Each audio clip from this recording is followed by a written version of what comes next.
नमस्कार, मी सिद्धार्थ कांबळे। गोवा विधानसभेचं पावसाळी अधिवेशन 21 जुलैपासून सुरू झालं।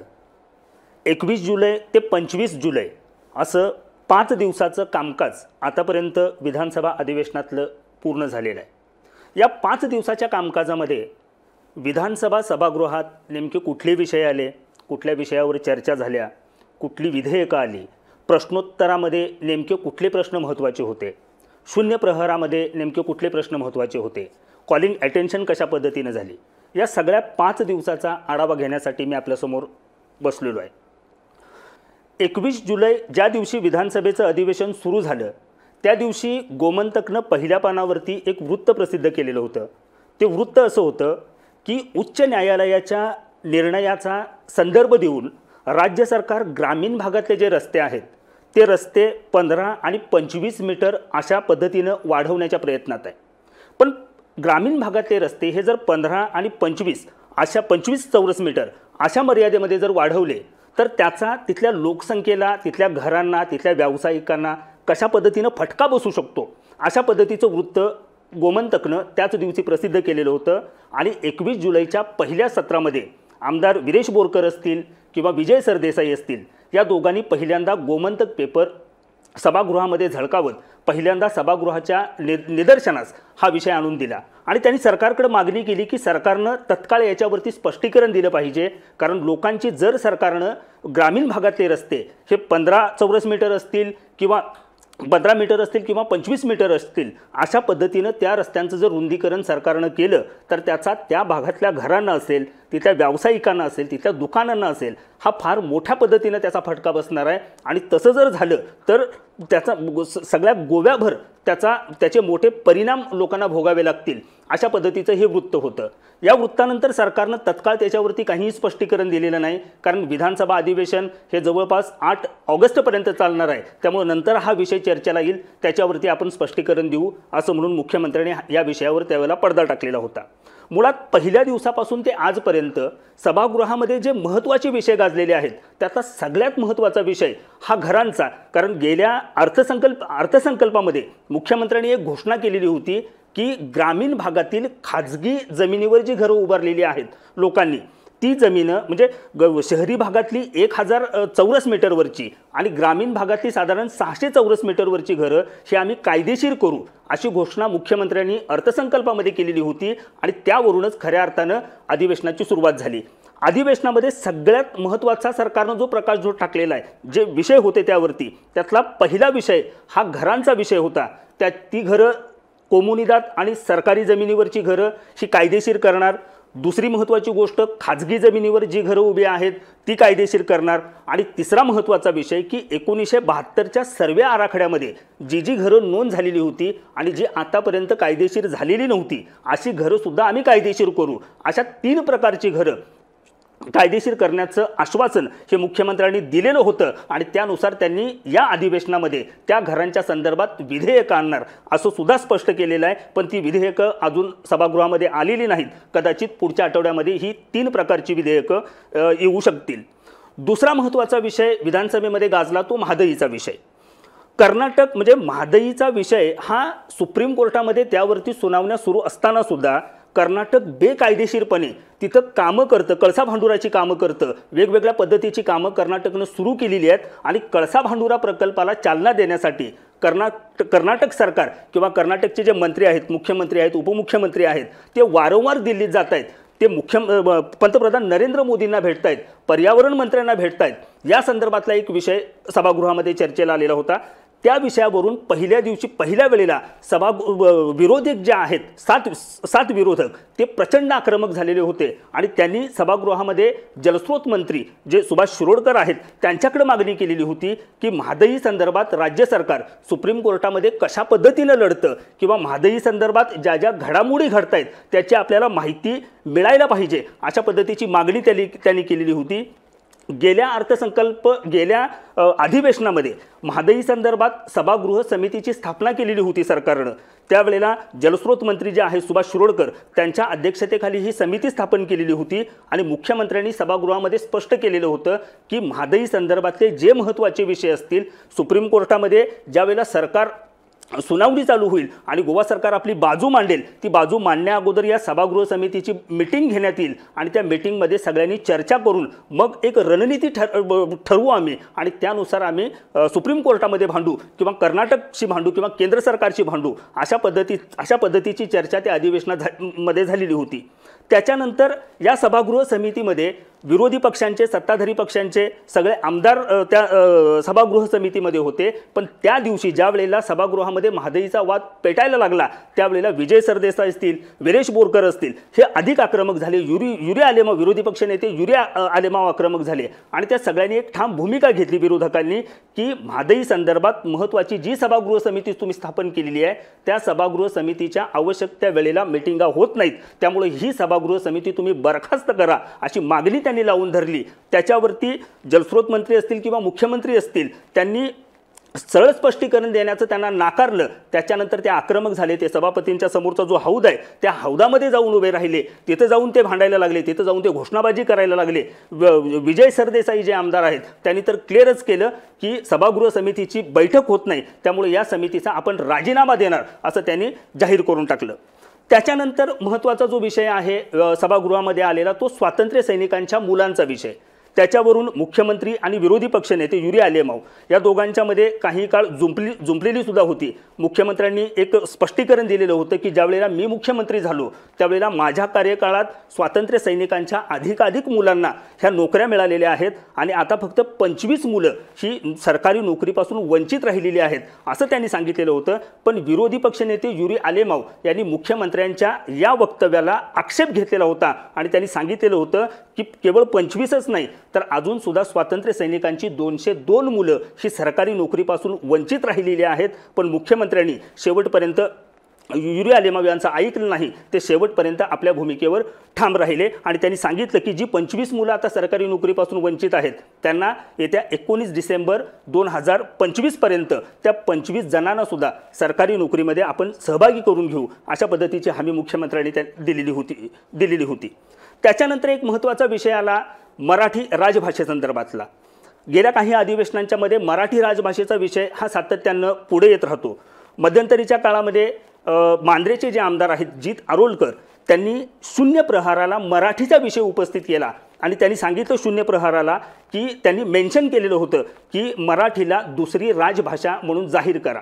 तसं म्हटल्याच्या नंतर परत विरोधी पक्षनेते युरिया आलेमाव असतील किंवा विजय सरदेसाई असतील हे त्यावरून आक्रमक झाले आणि त्यांनी एक स्पष्टीकरण दिलं की राजभाषेचा कायदा हा मुळात अधिवेशनानं सभागृहानं तो संमत केलेला आहे आणि अशा कायद्यावरती शून्य प्रहरामध्ये तुम्हाला मेन्शन करता येत नाही। त्याच्यानंतर मग जित आरोलकरांनी काही स्पष्टीकरण दिलं की गोव्यात आरत्या असतील, धार्मिक विधी असतील हे मराठीतून चालतात, तसं असताना सुद्धा मराठीला दुसरी राजभाषा म्हणून दर्जा दिला जाऊ शकत नाही का, अशा पद्धतीचं एक हे त्यांनी केलेलं होतं जित आरोलकरनी। पण त्या विषयावर सुद्धा नंतर मुख्यमंत्र्यांनी पडदा टाकला आणि हा विषय तिथं थांबला।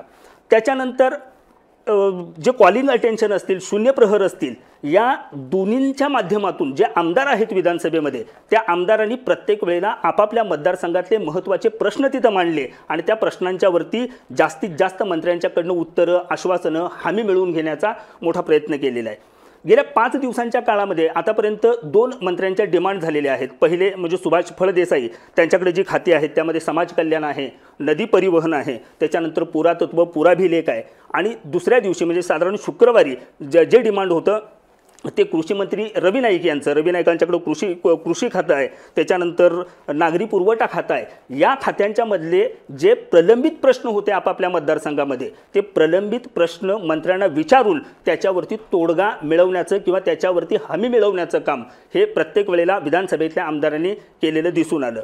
आता महत्त्वाचा मुद्दा की गेल्या 5 दिवसामध्ये खरंच लोकांचे प्रश्न सभागृहामध्ये आले का? मी तर म्हणतो की बहुतांशी वेळेला विधानसभा सभागृह ज्यावेळेला चालू असतं त्यावेळेला मुख्यमंत्री असतील, विरोधी पक्ष नेते असतील किंवा मंत्री असतील, आमदार असतील, यांच्यामध्ये काही गोष्टींच्यामध्ये बाचाबाची, काही विषयांच्या मधून मतभेद हे तयार होतच असतात। पण विधानसभेतले बहुतांशी आमदार हे आपापले प्रश्न किंवा आपापल्या मतदारसंघातले प्रश्न हे तळमळीनं मांडताना दिसत आहेत. त्याचं सगळ्यात मोठं एक उदाहरण म्हणजे डिलायला लोबो, ज्या प्रकर्षानं आतापर्यंत सभागृहामध्ये दिसून आलेला आहे त्या डिलायला लोबो. कारण डिलायला लोबोंच्या मतदारसंघामध्ये, शिवोली मतदारसंघामध्ये जे प्रश्न प्रलंबित होते त्याच्यावरून प्रश्नोत्तराच्या तासाला त्यांनी ते प्रश्न अगदी ताकदीनं त्या मंत्र्यांच्या समोर मांडलेले आम्हाला दिसले. पहिल्या वेळेला त्यांनी याच प्रश्नावरून सुभाष फळदेसाईंना टार्गेट केलेलं होतं. सुभाष फळ जो शिवोली मतदारसंघामध्ये शापोरा किल्ला आहे त्या शापोरा किल्ल्याच्या नूतनीकरणावरून किंवा सौंदर्यीकरणावरून प्रत्येक वेळेला डिलायला लोबो सुभाष फळदेसाईंना विचारत होत्या, पण प्रत्येक वेळेला ते सांगत होते की फायनान्स डिपार्टमेंटकडे आहे, आपल्याला निधी मंजूर झालेला नाही, त्यामुळे सौंदर्यीकरणाची कामं अजून पेंडिंग आहेत, ती होत नाहीत, अशा प्रकारचं उत्तर त्यांना मिळत होतं. पण या असेंब्लीमध्ये, या विधानसभा, या अधिवेशनामध्ये डिलायला लोबोनी तो विषय सुभाष फळदेसाईंच्याकडे अगदी ताकदीनं मांडला आणि त्यांनी क्लिअर केलेलं होतं की तुम्ही मला वर्क ऑर्डर देणार की नाही ते सांगा. याच्यावरून डिलायला लोबो आपल्या मतदारसंघाच्या विकासासाठी कशा पद्धतीनं तळमळीनं सभागृहात बोलतायत हे सगळ्यांना दिसून आलं आणि त्यांचा तो आक्रमकपणा बघून अगदी मुख्यमंत्र्यांनी सुद्धा त्यांना ती हमी दिली. त्याच्यानंतर डिलायला लोबो आल्या त्या जलस्रोत मंत्री जे आहेत सुभाष शिरोडकर त्यांच्यावरती. कारण तिलारीवरून जो एक कालवा येतो त्या कालव्याला काही ठिकाणी लिकेज झालेला आहे, त्या कालव्याची परिस्थिती व्यवस्थित नाही, तो अस्वच्छ आहे, पावसाळ्यात तिथं पाणी साचतं सडीय भागामध्ये आणि तिथं मोठ्या पद्धतीनं पूर येतो. त्या पुराचा शेतकऱ्यांना किंवा तिथल्या स्थानिकांना कशा पद्धतीनं फटका बसतो या सगळ्या गोष्टी सांगून त्या कालव्याची दुरुस्ती नेमकी तुम्ही करणार कधी, त्याची वर्क ऑर्डर तुम्ही देणार कधी आणि हे काम तुम्ही कधी चालू करणार असा प्रश्न त्यांनी ताकदीनं मांडला. त्याच्यावर सुद्धा सुभाष शिरोडकरांना पूर्णपणे स्पष्टीकरण द्यावं लागलं. त्याच्यानंतर डिलायला लोबोनी घेरलं ते कायदा मंत्री अलेक्स सिकेरांना. त्यावेळेला त्यांचा विषय होता तो शापोरा नदीचा. कारण शापोरा नदीमध्ये जो गाळ साचतो त्या गाळाचा तिथल्या स्थानिक मच्छीमारांना मोठ्या पद्धतीनं फटका बसतो, अशा पद्धतीचा एक मुद्दा त्यांनी मांडलेला होता. आणि तो गाळ काढण्याचं काम तुम्ही कधीपासून चालू करताय ते मला स्पष्टपणे सांगा, अशा पद्धतीची एक मागणी त्यांनी आक्रमक होऊन त्यांच्यासमोर केली आणि अलेक्स सिकेरांनी सुद्धा त्यांना समाधानकारक असं उत्तर दिलं. म्हणजे एकंदरीत त्याच्यानंतर त्यांचे पती किंवा आमदार जे आहेत कळंगूटचे मायकल लोबो हे सत्ताधारी पक्षाचे आमदार असताना सुद्धा त्यांनी पर्यटनाच्या विषयावरून रोहन खंवटेंना घेरण्याचा प्रयत्न केलेला होता. कारण जे मायकल लोबोंना जे उत्तर दिलेलं होतं प्रश्नांच्यामध्ये, त्या प्रश्नांच्यामध्ये गोव्यामध्ये पर्यटकांची संख्या वाढलेली आहे, देशी पर्यटकसुद्धा वाढलेले आहेत आणि विदेशी पर्यटकसुद्धा वाढलेले आहेत असं एक उत्तर रोहन खंवटेंनी दिलेलं होतं. त्याला मुळात मायकल लोबोंनी आक्षेप घेतला आणि आपल्या सरकारला घरचा आहेर दिलेला होता. मायकल लोबोंचं क्लिअर मत होतं की कोविडच्या काळामध्ये जे गोमंतकीय बाहेर राहतात, देशात राहतात किंवा विदेशात राहतात, ते गोमंतकीय गोव्यात आले आणि ते गोमंतकीय गोव्यात आल्याच्या नंतर सुद्धा त्या गोमंतकीयांची पर्यटन खात्यानं पर्यटक म्हणून नोंद केली आणि अशा पद्धतीनं पर्यटकांचा आकडा वाढवला, अशा पद्धतीचा आरोप हा मायकल लोबोंनी केलेला होता. पण त्याला पर्यटन मंत्री रोहन खंवटे यांनी ज्या पद्धतीनं उत्तर दिलं ते सगळ्या सभागृहानं जनतेनं ऐकलं आणि रोहन खंवटेंनी शेवटपर्यंत आपली बाजू लावून धरली की गोव्यामध्ये पर्यटकांचा आकडा निश्चित वाढतोय, पण ज्या पद्धतीनं पेड इन्फ्लुएन्सर जे आहेत ते गोव्यात 3-4 महिने गोव्यात येतात आणि गोव्याचं पर्यटन घटलेलं आहे, गोव्यात पर्यटक येत नाहीत, अशा पद्धतीची गोव्याची जी बदनामी करतायत त्यांच्यासारखी बदनामी लोकप्रतिनिधी असतील किंवा गोमंतकीय असतील यांनी करू नये, अशा पद्धतीची मागणी, अशा पद्धतीचं आवाहन हे रोहन खंवटेंनी केलेलं होतं. त्याच्यानंतर आतापर्यंत सभागृहामध्ये 2 महत्त्वाची विधेयकं आली. ती विधेयकं होती, पहिलं विधेयक होतं की गेल्या वेळेला सरकारनं जाहीर केलेलं होतं की गोव्यामध्ये गेल्या काही वर्षांच्यामध्ये रॉटवायलर असेल किंवा पिटबुल असेल अशी जी हिंस्र जातीची कुत्री असतात ती कुत्री पर्यटकांच्यावरती असतील, स्थानिकांच्यावरती असतील, त्यांच्यावरती तुटून पडतात, त्यांचे चावे घेतात, त्याच्यामुळं एका मुलग्याचा सुद्धा मृत्यू झालेला होता. अशा पद्धतीच्या घटना गेल्या काही वर्षांपासून वाढलेल्या होत्या. त्यामुळं अशा हिंस्र जातीच्या कुत्र्यांच्यावरती बंदी घालण्याचं एक विधेयक राज्य सरकारनं विधानसभेमध्ये सादर केलेलं होतं आणि त्या विधेयकाला सभागृहानं मान्यता दिलेली आहे. त्याच्यामुळे यापुढं राज्यात रॉटवायलर असेल किंवा पिटबुल असतील अशा जातीची जी हिंस्र कुत्री आहेत त्या हिंस्र कुत्र्यांच्यावर निश्चितपणे आळा बसणार आहे, ती आणण्यासाठी आळा बसणार. त्यानंतर सभागृहात सरकारनं दुसरं महत्त्वाचं विधेयक सादर केलेलं होतं ते कारखाने आणि बाष्पक खात्याचं.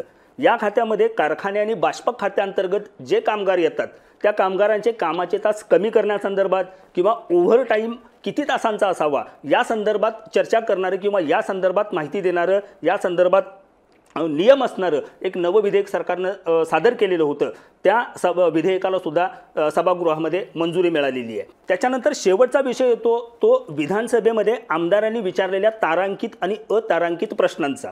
गेल्या 5 दिवसांमध्ये आमदारांनी जे तारांकित आणि अतारांकित प्रश्न विचारलेले आहेत त्याच्यावरती जर लक्ष टाकलं तर विरोधामध्ये जे 7 आमदार आहेत या 7 आमदारांनी फक्त आपल्या मतदारसंघाचा विचार न करता जास्तीत जास्त सगळ्या राज्याच्या वेगवेगळ्या भागांच्या मध्ये जे प्रश्न आहेत ते प्रश्न लेखी प्रश्नांच्या माध्यमातून मांडण्याचा प्रयत्न केलेला दिसला आणि सरकारनं सुद्धा त्याला योग्य पद्धतीने उत्तर दिलं।